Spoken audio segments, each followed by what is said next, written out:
Hi, folks. My name is Dale Baker, and I'm the webmaster of Favism.net.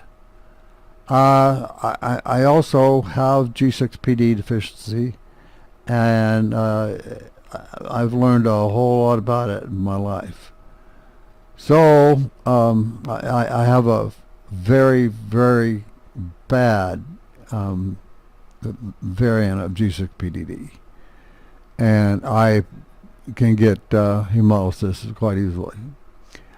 So anyway, back to why we're doing this video.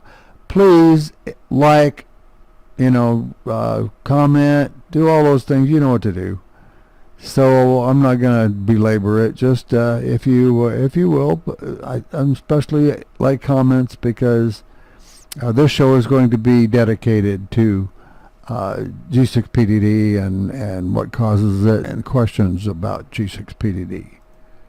So let's get started here. G6PDD versus Favism. That's the subject of this podcast. Let's find out a little bit about this situation between COVID and G6PDD. So, number one, G6PD kills the coronavirus. Well, if that were true, then people with G6PDD wouldn't get COVID, would they? And I've had a lot of reports about G6PDD patients also having COVID. So that's thrown out the window. That's not true. Second is that COVID-19 produces a lot of oxidative stress. Now, oxidative stress is what happens, and it causes G6PDD people to lose red blood cells. Call it hemolysis. So if COVID-19 produced a lot of oxidative stress, we would become very anemic very fast. So seeing a lot of people with G6PDD and COVID, and COVID-19 does not cause us to lose blood cells. So number 2's out the window. Number 3, and this is my favorite, says that, and it's not really about COVID, that G6PD inhibits our ability to fight infection. So what that would mean is that G6 would become anemic quite easily when they had COVID-19. The reason is not because COVID-19 is affected highly by COVID. That's not the case. The problem is that G6PDD people cannot fight infection. And infection could be anything. It could be COVID or whatever. So let's move on now. And I think that is probably the culprit right there. So, in order to get through this, I need to tell you a few stories. And I'll try to keep them short, and hopefully they're at least a little interesting to you. First one. Elderly gentleman checked into the hospital with COVID-19. He's also G6PDD deficient. They put him in intensive care. Good choice. And then they made just an awful mistake. They gave him was it hydrochloroquine? Yeah, that's the way. That's a mouthful for me. They gave him hydrochloroquine. Now, hydrochloroquine caused hemolysis, and he got worse. So, in their wisdom, they decided, well, this hydrochloroquine is not fighting the COVID-19 like it should, so let's give him more, which they did. He got worse. He got worse fast. And they said, well, we got to do something about this. So guess what they did? Yeah.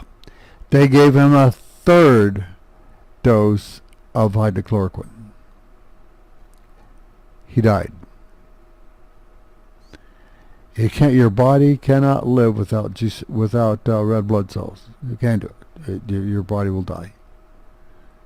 So that's exactly what they did. They just deprived his body of red blood cells, and oxygen couldn't get to his brain or any place else in his body, and just killed him. But they blamed the whole thing on COVID. No, COVID wasn't the evil thing in this particular case. Now, it may have caused other problems, but it didn't cause his death. I don't believe it caused his death. I believe the hydrochloroquine did. So now I'd like to tell you another story, and this is a real bad one, and it's kind of long, but I'll try to shorten it as much as possible. When I was 8 years old, this is just an interesting thing, I think. When I was 8 years old, they published a paper about G6PDD and named it. Well, they didn't name it G6PDD at that time. They named it. Ready for this? They named it familial congenital nonspherocytic hemolytic anemia glucose 6-phosphate dehydrogenase deficiency. I was 8 years old. My mother made me memorize that whole thing. It took me a while, but I managed to do it. I memorized it so well that I'm still, I can still remember it. Anyway, that was in 1956. So I had a bad hemolysis that year. We don't know what caused it, but I did. I had a really, really bad one. And we were in church, and we had just left church, got in the car, and I didn't feel very good. Now, I'm telling you this story as a warning, okay? My mom turned around, and she did one of these. She pulled my eyelid down so she could see the underside of it. And it was pretty pale. So she said, Raymond, get him to the hospital. Raymond was my dad. And he did. He was a border patrolman, and he could go about as fast as he wanted to, and so he got me there pretty quick. Now, in the 15 minutes or so that it took him to get me to the hospital, my body went downhill a lot. It went downhill so much I couldn't walk. I was white as a sheet. I could barely talk. My dad had to carry me into the hospital in the emergency room, and Mom was in there already with a doctor up against the wall telling him, you give him blood or he's going to die. Can you do it right now? And so he got the idea, and he gave me blood. He was wanting to give me tests and stuff, and by the time he got through doing the test, I would be dead. So, anyway, my mom saved my life. I was in the hospital for about a week and got 3 units of blood. Back then they were pints of blood, but now they're units of blood. So, and I hemolyzed one more time badly. When I was about 13 or 14. And that time I got 2 units of blood. Then I kind of forgot about G6PDD. I mean, there were no, um, I didn't have any symptoms or anything. My skin was always a little yellow, but that was about the only evidence of G6PDD. So, hi folks. I went a little long on this one. It was a 34-minute long video, and that's too long. So I'm gonna make two approximately 17-minute videos out of it. I'll release one today, and I'll release the other one early next week. So, anybody want to help? Anyway, we'll be seeing you soon. Okay, bye-bye.